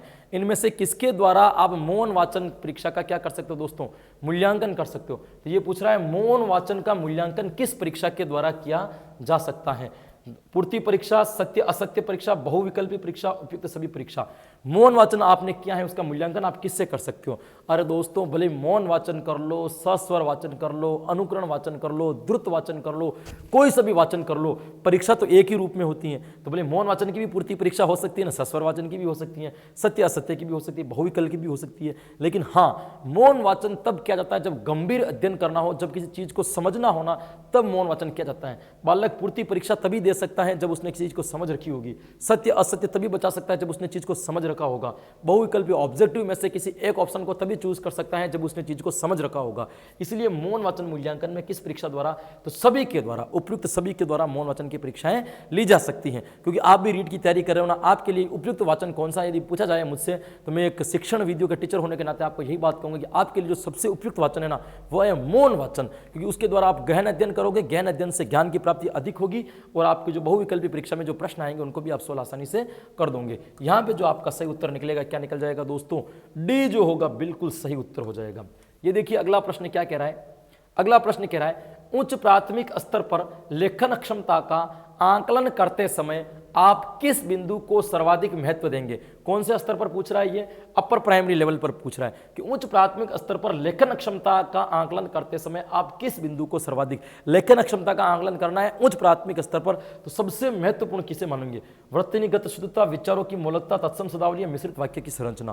देखो मिश्रित वाक्य की संरचना से कोई लेना देना नहीं है, तत्सम या वर्तनीगत शुद्धता से कोई लेना देना नहीं है। मैंने कहा ना, लेखन क्षमता का मेन उद्देश्य है भाई अभिव्यक्ति, भावों की अभिव्यक्ति। और मौलिकता का मतलब क्या होगा? मौलिक अभिव्यक्ति देगा। बालक मौलिक अभिव्यक्ति देगा तो अधिक से अधिक लिखेगा, अधिक से अधिक लिखेगा तो भाषा का आकलन लेखन क्षमता के रूप में भी क्या होगा दोस्तों? अधिक होगा। यहां पे जो सही उत्तर निकलेगा वो क्या निकल जाएगा? आपका विचारों की मौलिकता। बी जो होगा दोस्तों यहां पे क्या होगा? आपका बिल्कुल करेक्ट आंसर जो होगा वो क्या हो जाएगा? ये देखिए बहुत बढ़िया प्रश्न है। निम्नलिखित में से किस प्रकार के प्रश्न बच्चों की भाषागत रचनात्मक आकलन करने में सर्वाधिक रूप से उपयुक्त होते हैं? कौन से प्रश्न पूछा है? निम्नलिखित में से किस प्रकार के प्रश्न बच्चों की भाषागत रचनात्मक आकलन करने में सर्वाधिक रूप से उपयुक्त है? प्रश्न मूल्यांकन किसका करना है दोस्तों? आकलन बच्चों की भाषागत रचनात्मक आकलन के लिए। देखो मुख्य अंत वाले प्रश्न, बहुविकल्पी प्रश्न, एक शब्द अंतर वाले, एक शब्द उत्तर वाले प्रश्न, सही कथन पर निशान लगाने वाले प्रश्न, ये मुख्य अंत नहीं दोस्तों, इसको क्या कहते हैं? मुख्य अंत वाले नहीं, मुख्य अंत वाले प्रश्न, मुख्य अंत, अंत मुक्त या मुक्त अंत कहते हैं जिसको, मुक्त अंत वाले प्रश्न। तो ये कह रहा है भाई प्रश्न किस प्रकार के प्रश्न बच्चों की भाषागत रचनात्मक आकलन करने में सर्वाधिक रूप से उपयुक्त है। कौन सा रचनात्मक आकलन करना है? किसमें बालक भाषा का रचना कर सकता है दोस्तों। देखिए सही कथन पर निशान लगा रहा है, कोई रचना नहीं कर रहा है। एक शब्द में उत्तर दे रहा है, कोई रचना नहीं कर रहा है। बहुविकल्प में केवल ऑप्शन को चेक कर रहा है, कोई रचना नहीं कर रहा है।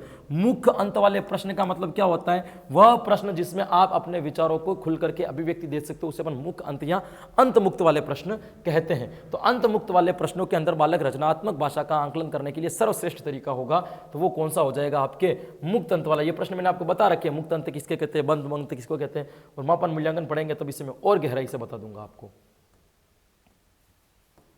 उच्च प्राथमिक स्तर पर बच्चों की भाषा क्षमता का आकलन करने के लिए सर्वाधिक उपयोगी है। वापस उच्च प्राथमिक स्तर ही पूछा है उसने। अब स्तर पर भाषा की क्षमता का आकलन करना है। पहले लेखन क्षमता की बात कर रहा था, अब ये भाषा की क्षमता का आकलन करना है कि आपको भाषा कितनी आती है। इसके लिए सर्वाधिक उपयोगी क्या है? पाठ के अंत के प्रश्नों के उत्तर लिखवाना, पाठ के व्याकरण की जांच करना है ना, केवल पाठ की विषय वस्तु को लिखवाना, पाठ में आई कहानी को आगे बढ़वाना। देखो भाषा की क्षमता का आकलन करना है तो अंत वाले प्रश्नों को लिखवा के भी भाषा का आकलन नहीं हो सकता दोस्तों। व्याकरण की जांच से भी भाषा का पता नहीं चलेगा। विषय वस्तु को लिखवाना, केवल विषय वस्तु को लिखवाने से नहीं, पाठ में आई कहानी को आगे बढ़वाना। अब आप ऐसे प्रश्न पूछ लोगे, ये कहानी यदि आपको मैं कह दूंगी, ये कहानी यदि आगे बढ़ती तो क्या होता? ये कहानी यदि आपके आगे जाती, जैसे खरगोश और कछुए वाली कहानी है कि खरगोश बीच में रुक जाता है और कछुआ अपने मंजिल तक पहुंच जाता है। अब सोचो कि अब आप अपनी कल्पना से प्रश्न बताओगे, जब कछुआ और खरगोश मिले होंगे तो उन्होंने आपस में क्या संवाद किया होगा, आगे इस कंपटीशन का क्या परिणाम निकाला होगा।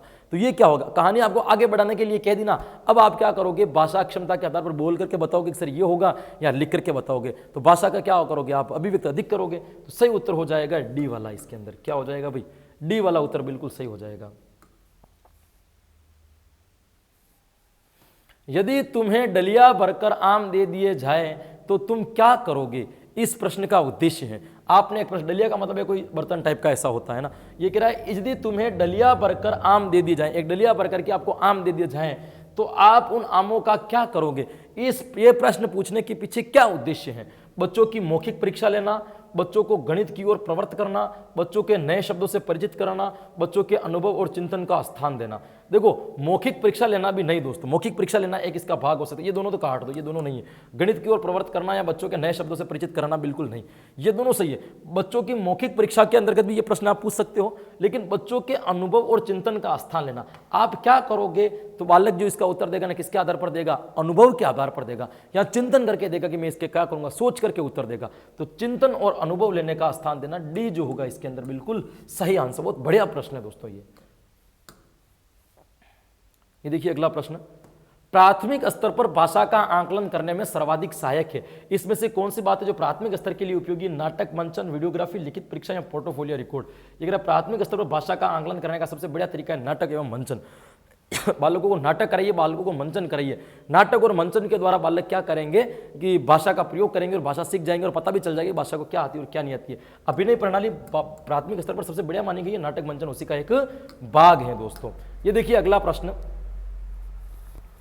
अगला प्रश्न क्या कह रहा है, अवलोकन, अवलोकन को आकलन का भाग तभी कहा जा सकता है जब अवलोकन, ये कह रहा है अवलोकन का आकलन का भाग, अवलोकन जो आप करते हो उसको आकलन या मूल्यांकन का भाग तभी कहा जा सकता है जब लड़के लड़कियों का अलग अलग, लड़के लड़कियों को अलग अलग किया जा रहा हो। जब अवलोकन लड़के और लड़कियों का अलग अलग किया जा रहा है तब इसे आप ये क्या कहते हैं, आकलन कहोगे? नहीं, अनिवार्य औपचारिक रूप से किया जा रहा हो, नियमित रूप से किया जा रहा हो, प्रतिदिन प्रत्येक बच्चे का किया जा रहा हो। देखो प्रतिदिन प्रत्येक बच्चे का और नियमित रूप से किया जा रहा है, दोनों में अंतर है। नियमित रूप वाला ज्यादा बढ़िया है इससे अच्छा, प्रतिदिन प्रत्येक बच्चे का करना या नियमित रूप से किया जाना है ना, रेगुलर रूटीन में करना, ये थोड़ा सही लग रहा है। अनिवार्य औपचारिक रूप से किया जा रहा हो ये भी नहीं, लड़के और लड़कियों का अलग अलग किया जा रहा हो तभी उसको आकलन नहीं कह सकते। प्रतिदिन प्रत्येक बच्चे का किया जा रहा है नहीं, नियमित रूप से यदि अवलोकन किसी का किया जा रहा है, एक बच्चे को आप नियमित रूप से लंबे टाइम तक देख रहे हो तो इसका उद्देश्य ये हो गया कि आप उसका क्या करने वाले हो, आकलन कर रहे हो, मूल्यांकन कर रहे हो। सी यहां पे बिल्कुल सही उत्तर हो जाएगा। ये कितने बढ़िया आज प्रैक्टिकल वाले प्रश्न है ना। पूनम अपने विद्यार्थियों को पढ़ाते समय दृश्य श्रव्य सामग्री का प्रयोग करती है, इसका प्रमुख कारण क्या है? पूनम नाम की कोई मैडम है जो पढ़ाते पढ़ाते श्रव्य दृश्य सामग्री का प्रयोग करती हैं, तो इसके पीछे उनका क्या कारण है? वह कक्षा के सभी बच्चों की आवश्यकताओं को संबोधित करती हैं, सभी बच्चों को नियंत्रित रखती हैं, सभी बच्चों की रुचि का ध्यान रखती हैं, या सभी बच्चों का मनोरंजन करती है? मनोरंजन नहीं करती दोस्तों, ना सभी बच्चों का वह ध्यान रख रही है। बच्चों का नियंत्रण तो वैसे ही हो रहा है जब सहायक सामग्री आप प्रेजेंट कर रहे हो। सही उत्तर होगा वह कक्षा के सभी बच्चों की आवश्यकताओं को संबोधित करती है। मतलब जो बच्चा थ्योरी से समझे वो थ्योरी से समझे, जो बच्चा टीचिंग एड से समझे वो टीचिंग एड से समझे, जो दोनों से समझे वो दोनों से समझे, सारे बच्चों को आवश्यकताओं को संबोधित कर रही है। यहाँ पे जो उत्तर होगा वो क्या हो जाएगा? आपका ए वाला उत्तर जो हो गया दोस्तों बिल्कुल क्या हो जाएगा? यहाँ पे सत्य हो जाएगा। ये देखिए प्राथमिक स्तर पर, भाई कौन से स्तर पर? प्राथमिक स्तर की कक्षा के संदर्भ में नीचे दी गई किस स्थिति में वास्तव में लेखन हो सकता है? ये कह रहा है कि प्राथमिक स्तर पर ये 4 स्थितियां दे रखी है, इसके द्वारा कौन सी स्थिति के द्वारा वास्तविकता में लेखन हो सकता है? ये कह रहा पाठ्य पुस्तक को पढ़कर याद करके लिख रहे हैं, शाम पट पर लिखे हुए को समझकर लिख रहे हैं, 2-2 के समूह में चर्चा करने के बाद विद्यार्थी अपनी अपनी पुस्तिका में लिख रहे हैं, पाठ्य पुस्तक में देखकर बोल बोल कर लिख रहे हैं। पहले अनुमान लगाऊं दोस्तों, बच्चे कौन सी क्लास के? प्राथमिक स्तर के, पहली दूसरी तीसरी वाला बच्चा हो सकता है। पाठ्य पुस्तक में देख देख कर बोल बोल कर लिख रहे हैं, पॉसिबल नहीं है दोस्तों। 2-2 के समूह में चर्चा करने के बाद विद्यार्थी अपनी पुस्तिका में लिख रहे हैं, 2 बच्चे आपस में चर्चा करके फिर अपनी पुस्तिका में लिख रहे हैं, यह भी संभव नहीं है प्राथमिक स्तर पर। तो ये कह रहा है शाम बट पर लिखे हुए को समझ कर लिख रहे हैं, अध्यापक ने ब्लैक बोर्ड पर कुछ लिखा रखा है उसको बच्चे देख करके लिख रहे हैं, ये तो संभव हो सकता है भाई। पाठ्य पुस्तक को पढ़कर याद करके लिख रहे हैं, प्राथमिक स्तर के बच्चे याद उनसे नहीं होगा। बी जो होगा बिल्कुल यहाँ पे सही उत्तर हो जाएगा कि गुरुजी ने जो ब्लैक बोर्ड पे लिखा रखा है उसको देख करके बच्चे क्या कर रहे हैं दोस्तों? उतार रहे हैं। ये देखिए अगले वाला प्रश्न क्या कहता है। आगे वाला प्रश्न कह रहा है पाठ्य पुस्तक को आधार बनाकर पूछे जाने वाले प्रश्न, पाठ्य पुस्तक के आधार पर पूछे जाने वाले प्रश्न पाठ में दिए गए तथ्यों पर ही आधारित होने चाहिए, पाठ की विषय वस्तु का विस्तार करने वाले होने चाहिए, लिखावट को सुंदर बनाने में सहयोगी होने चाहिए, स्मरण शक्ति को समृद्ध करने वाले हो चाहिए। पाठ्य पुस्तक के आधार पर बनाकर पूछे जाने वाले प्रश्न, पाठ्य पुस्तक पर जो प्रश्न पूछते हैं वो कैसे होने चाहिए? स्मरण शक्ति वाले तो नहीं होने चाहिए, नहीं लिखावट सुंदर वाले, इन दोनों में से एक होगा। पाठ की विषय वस्तु का विस्तार करने वाले होने चाहिए या पाठ में दिए गए तथ्यों पर ही आधारित होना चाहिए? तथ्यों पर ही आधारित, यह मतलब एकमात्र की बात कर रहा है, केवल की बात कर रहा है ना, केवल मात्र वाले कभी भी सही नहीं होंगे, तीनों कट गए, बी वाला ऑटोमेटिक अपना सही हो गया, बिल्कुल सही है। पाठ की विषय वस्तु का विस्तार करने वाले होने चाहिए, है ना। बालक अतिरिक्त भी उस प्रश्नों के माध्यम से कुछ न कुछ सीखना चाहिए, चिंतन कल्पना शक्ति पर आधारित क्या होने चाहिए? आपके प्रश्न होना चाहिए, नो डाउट बिल्कुल सही है। ये देखिए अगला प्रश्न क्या कह रहा है। अगला प्रश्न कह रहा है पाठ्य पुस्तक का नया पाठ प्रारंभ करने से पहले अध्यापक के लिए आवश्यक है कि वह, आप कक्षा के अंदर कोई नया पाठ पढ़ाने शुरू कर रहे हो, उससे पहले आपको क्या करना चाहिए? अध्यापक के लिए क्या जरूरी है? पाठ के कठिन शब्दों को शाम पट पर लिखकर उनका अर्थ बताएं, पाठ के मूल भाव पर बातचीत करें, पाठ के रचनाकार का परिचय लिखवाएं, पाठ से मिलने वाली सीख के बारे में बताएं। भाई पाठ यदि आपने अभी तक पढ़ाया ही नहीं है फिर उससे सीख मिल रही वो पहले कैसे बताओगे? नहीं। पाठ के रचनाकार का परिचय लिखवाएं? नहीं। पाठ के मूल भाव पर बातचीत करें, पाठ का मूल भाव क्या है, बालकों को कहानी के ऊपर नहीं जाना है, उस कहानी के अर्थ निकालकर पहले बालकों के विचार लेने, उसके मूल भाव पर आप बच्चों के साथ में क्या कर सकते हो, बातचीत कर सकते हो। ये तो बिल्कुल सही लग रहा है। पाठ के कठिन शब्दों को शाम पट्ट पर लिखकर उनका अर्थ बताएं, नहीं, ये कठिन शब्द आपको पाठ पढ़ाते पढ़ाते साथ साथ में लिखना है। सही उत्तर यहाँ पे जो होगा दोस्तों वो क्या होगा, आपका बी वाला सही होगा। पाठ के मूल भाव के साथ में आपको क्या करनी चाहिए, बातचीत करनी चाहिए, ताकि बच्चे उस संदर्भ के बारे में बालकों की जानकारी या विचार कैसे हैं, अनुभव कैसे हैं, इसका पता लग जाता है। ये भी बहुत बढ़िया प्रश्न है। कक्षा 3 की शिक्षिका अपने विद्यार्थियों को पाठ्य पुस्तक से अलग भिन्न भिन्न प्रकार के बाल साहित्य पढ़ने के लिए प्रोत्साहित करती हैं, क्योंकि वह चाहती हैं कि बच्चे, एक कक्षा 3 की कोई शिक्षिका है, कोई मैम जी है, वो क्या कर रहे हैं, विद्यार्थियों को पाठ्य पुस्तक से अलग अलग भिन्न भिन्न प्रकार के बाल साहित्य, पाठ्य पुस्तक तो पढ़ा रही हैं, उसके अलग भी कई प्रकार के बाल साहित्य की पुस्तकें पढ़ा रही हैं, वो पढ़ने के लिए प्रोत्साहित कर रही है, उनको मोटिवेट कर रही है। उसका उद्देश्य क्या है, विभिन्न बाल साहित्यकारों के नाम जान सकें, तरह तरह की विधाओं से परिचित हो सकें, अपनी पठन क्षमता बढ़ा सकें, बाल साहित्य की प्रकाशकों के बारे में जान सकें। अरे बाल साहित्य के राइटर कौन है, उनको कोई लेना देना नहीं है, तरह तरह की विधाओं से परिचित हो सकें, ये भी थोड़ा ठीक लग रहा है, इसको एक बार पॉइंट करो, रिलेट नहीं करते हैं। विभिन्न बाल साहित्य के नाम जान सके, ये भी नहीं होगा, ये दोनों तो हट कर। अपनी पठन क्षमता बढ़ा सके या तरह तरह की विधाओं से परिचित हो सके। तो ये दोस्तों यहाँ पे जो सही निकलेगा ना, ये कह रहा बाल साहित्य पढ़ने के लिए प्रोत्साहित करती हैं। बाल साहित्य प्रोत्साहित, बाल पढ़ने की अगर गति उनको बढ़ानी है तो वो तो पुस्तक को भी 2-4 बार यानी पुस्तकें पढ़ा सकती। बाल साहित्य इसलिए पढ़ा रही कि तरह तरह की विधाओं से क्या हो सके, बालक परिचित हो सके, पढ़ने का विकास। बाल साहित्य पढ़ने के लिए प्रोत्साहित करेंगे, मतलब तरह तरह की विधाओं से क्या करवाना चाह रही है, उनको परिचित करवाना चाहिए, केवल पठन कौशल का विकास करने के लिए नहीं करवाई जा रही दोस्तों। तो बी जो होगा यहाँ पे क्या हो जाएगा, आपका बिल्कुल सही आंसर हो जाएगा। मोना अक्सर लिखते समय शब्दों के अक्षरों को छोड़ देती हैं, जैसे पढ़ती को पति, अभिनव को अनव। लिखना इसका सबसे अधिक कारण हो सकता है कि, ऐसा का ऐसा सेम प्रश्न एक बार पहले भी आ चुका है दोस्तों, जिसकी भाषा केवल अलग थी। तो मोना नाम की कोई लड़की, वो क्या करती है, लिखते समय अक्षरों को छोड़ छोड़ करके लिखती है। जैसे पढ़ती हैं तो इसमें से ड खा गई, केवल क्या लिख दिया, पति लिख दिया। अभिनव को लिखना है तो अनव लिख दिया। इसका सबसे अधिक कारण क्या है, सबसे मेन कारण क्या है, उसे लिखना रुचिकर नहीं लगता है, उसके विचारों और लिखने की गति में सामंजस्य नहीं है, उसके विचारों की स्पष्टता नहीं है, उसे मात्राओं का ज्ञान नहीं है। देखो मात्राओं के ज्ञान की कोई बात नहीं है और विचारों की स्पष्टता से भी कोई बात नहीं है दोस्तों। उसे लिखना रुचिकर नहीं लगता है, अगर नहीं लगता है तो फिर ये क्यों लिख रही है, रुचिकर तो है दोस्तों। उसके विचार और लिखने की गति में सामंजस्य नहीं है, मतलब दिमाग के अंदर जो विचार आ रहे हैं वो तो बड़ी तेज गति से आ रहे हैं, लेकिन जितनी तेज गति से विचार आ रहे हैं उतनी तेज गति से क्या नहीं चल रहे हैं, उसके हाथ नहीं चल रहे हैं। तो विचार और हाथ के बीच में सही सामंजस्य स्थापित नहीं हो रहा है, इसलिए बीच बीच में उसके क्या छूट रहे हैं, वर्ण छूट रहे हैं। तो सबसे बड़ा कारण तो इसका क्या हो जाएगा दोस्तों, बी। क्या कारण हो जाएगा, बी भी यहां पे बिल्कुल सही हो जाएगा दोस्तों। किसने भाषा शिक्षण में सीखने के कौशलों का क्रम 3 ही बताया? इनमें से ऐसा जनरली भाषा सीखने का क्रम सबने कितना बता रखा है, 4 बता रखा है। सुनना, बोलना, पढ़ना और लिखना, ये चारों क्या बता रखे हैं, भाषा शिक्षण के सीखने के क्रम बता रखे हैं। ये कह रहा है कि इसमें से कौन सा शिक्षा शास्त्री है जिसने इस क्रम को 3 ही बताया? तो दोस्तों उस शिक्षा शास्त्री का नाम है सरयू प्रसाद महोदय।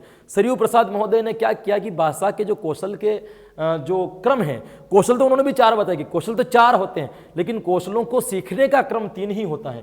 पहले नंबर पर इन्होंने सुनना बता दिया था, दूसरे नंबर पर इन्होंने बोलना बता दिया था, और फिर पढ़ना और लिखना इन्होंने एक साथ बताया कि पढ़ने और लिखने की क्रियाएं बालक एक साथ करते हैं। इनके अनुसार 3 क्रम ये, सुनना, बोलना, पढ़ना, लिखना एक साथ। तो पढ़ने की क्रिया कौशलों का क्रम 3 किसने बताया है? तो 3 बताया है आपके सरयू प्रसाद ने। यहां पे भी क्या सही हो जाएगा, आपके बी सही हो जाएगा।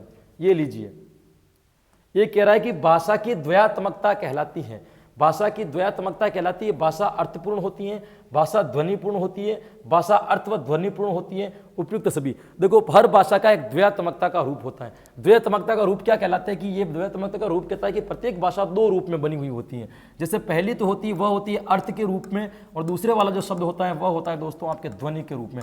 जैसे मान लीजिए कि ये क शब्द है, इस क का जो मैं ये हलंत क लिखूंगा ना, ये तो होगा आपके अर्थ। इसको देख करके तो आप अर्थ का पता लगाओगे, लेकिन इसमें जो अ मिला हुआ है ना दोस्तों, ये अ क्या है, एक प्रकार की ध्वनि है। तो इसके ये पहला वाला क ध्वनि, ये तो कहलाता है आपका स्वनिम। क्या कहलाता है दोस्तों, स्वनिम। और ये कहलाता है आपका रूपिम। ये भी हल्का सा इसमें याद रखना। तो देखो, हर जो द्वयात्मकता का मतलब क्या होता है कि प्रत्येक भाषा जो होती है ना दो रूप में होती है। किस किस रूप में होती है? वो पहले जो होती है अर्थ के रूप में भी होती है और उसके बाद में ध्वनिपूर्ण होती है। तो भाषा अर्थपूर्ण होती है, भाषा ध्वनिपूर्ण होती है, भाषा अर्थ व ध्वनिपूर्ण होती है, भाषा अर्थ व ध्वनिपूर्ण होती है। सी जो होगा इसका बिल्कुल सही उत्तर निकल जाएगा। संस्कृति के साथ भाषा भी बदल जाती है। किस प्रकार के दृष्टिकोण वाले लोग यह मानते हैं कि जैसे जैसे संस्कृति बदलेगी वैसे वैसे भाषा भी बदल जाएगी?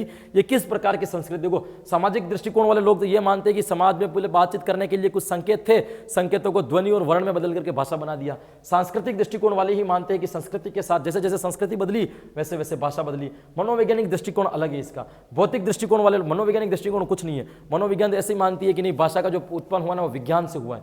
लेकिन भौतिक दृष्टिकोण वाले लोग क्या मानते हैं? वो ये मानते हैं कि भाषा जो है ना बाहर के भौतिक अंग जो आपके स्वर यंत्र है, नाक, गला, कंठ वगैरह, उससे बोली जाती है। तो ये पूछ रहा है संस्कृति के साथ भाषा भी बदल जाती है, कौन से दृष्टिकोण वाले मानते हैं? तो ये मानते हैं दोस्तों सांस्कृतिक दृष्टिकोण वाले लोग। ये कहते हैं कि जैसे जैसे संस्कृति बदलती रहेगी वैसे वैसे भाषा भी क्या होती रहेगी दोस्तों? बदलती रहेगी। ये कह रहा है भाषा का मूल है। भाषा का मूल क्या है? वर्ण, अक्षर, ध्वनि या वाक्य। दोस्तों भाषा का मूल होता है ध्वनि। यदि ध्वनि नहीं है तो ये वर्ण, अक्षर, वाक्य कुछ भी नहीं है। बिल्कुल सिंपल सा प्रश्न है, यहाँ पे सी सही हो जाएगा। अगला प्रश्न देखिए, भाषा सर्वाधिक प्रभावित होती है वातावरण से, विद्यालय से, अनुकरण से या वंशानुगत से? वंशानुगत से नहीं होती और विद्यालय से भी नहीं होती। भाषा सर्वाधिक अनुकरण या वातावरण से? सर्वाधिक प्रभावित होती है दोस्तों वातावरण से। जैसे वातावरण में बालक को रखा जाएगा, बालक उस वातावरण की भाषा को क्या करेगा? एक्सेप्ट कर लेगा, ग्रहण कर लेगा। तो यहाँ पे जो आपका सही उत्तर निकलेगा वो क्या निकल जाएगा दोस्तों? ए सही निकल जाएगा। और ये रहा आज का आपका अंतिम प्रश्न। वो क्या पूछ रहा है? भाषा है। भाषा क्या है? ध्वनि, संकेत, वर्ण, परिचय, अभिव्यक्तियां? कोई नहीं दोस्तों, भाषा एक प्रकार के ध्वनियों का संकेत है। जो पहले संकेत में चलती थी उसका ध्वनि देकर के बदल। ध्वनि का संकेतात्मक रूप क्या कहलाता है? आपकी भाषा कहलाता है, जिसके द्वारा आप विचारों का आदान प्रदान करते हैं। तो यहां पे भी जो आपका सही उत्तर होगा वो क्या हो जाएगा दोस्तों? ए जो होगा बिल्कुल आपका सही उत्तर हो जाएगा दोस्तों। तो ये थे दोस्तों अपने, ये आप मान करके चलो दोस्तों, ये थे अपने आज के प्रश्न कंप्लीट। तो आज जो है ना आपने 1700 प्रश्नों का सफर क्या कर दिया दोस्तों? पूरा कर दिया है। 400 प्रश्नों का सफर और बचता है। मात्र 8 कक्षा के अंतर्गत अपनी मंजिल पर अपन पहुंच जाएंगे। देखिए आज प्रश्न भी बड़े थे ना, कितनी तेज गति से आपको प्रश्न करवाए गए। इतना समझाते समझाते 50 प्रश्नों को 1 घंटे में करवाना है ना बहुत मुश्किल है दोस्तों। मैं अपनी भाषा में इसको इम्पॉसिबल भी कह सकता हूं। आप जानते होंगे, आप लोग आए दिन नए नए यूट्यूब चैनल को पढ़ते हैं, नए नए चैनल पर पढ़ते हैं, कितनी ऐप भी आप लोगों ने खरीद रखे होंगे, लेकिन बहुत कम ऐप या ऐसे होंगे जिसपे 50-60 प्रश्न 1 घंटे में करा दिए जाए, वो भी एक एक टॉपिक को समझाते हुए। करवाना अलग बात है, आंसर बताना हो तो मैं 100 करवा दूं 1 घंटे में। आंसर नहीं बताना है, केवल समझाना भी है कि बाकी के 3 ऑप्शन क्यों नहीं है। ऐसे करवाने में बहुत दिक्कत होती है दोस्तों। 1700 प्रश्न का सफर मैंने तय कर दिया है। इससे आगे की पढ़ेंगे आगे की क्लास में, लेकिन उससे पहले हर बात की तरह आज वापिस से कह रहा हूं कि कोरोना महामारी बहुत ही व्यापक रूप से फैल रही है। घर से बाहर निकले तो मास्क लगा करके जाएं, सोशल डिस्टेंस बना करके रखें। आपकी छोटी सी लापरवाही आपके परिवार के लिए जानलेवा तक बन सकती है, आपकी भी जानलेवा तक बन सकती है दोस्तों। इसलिए अपने आप को स्वस्थ रखें, अपने तैयारी को घर बैठे जोर से चलाते रहें। मिलते हैं अगली बार नए 50 प्रश्नों के साथ में, तब तक के लिए भाई राधे राधे।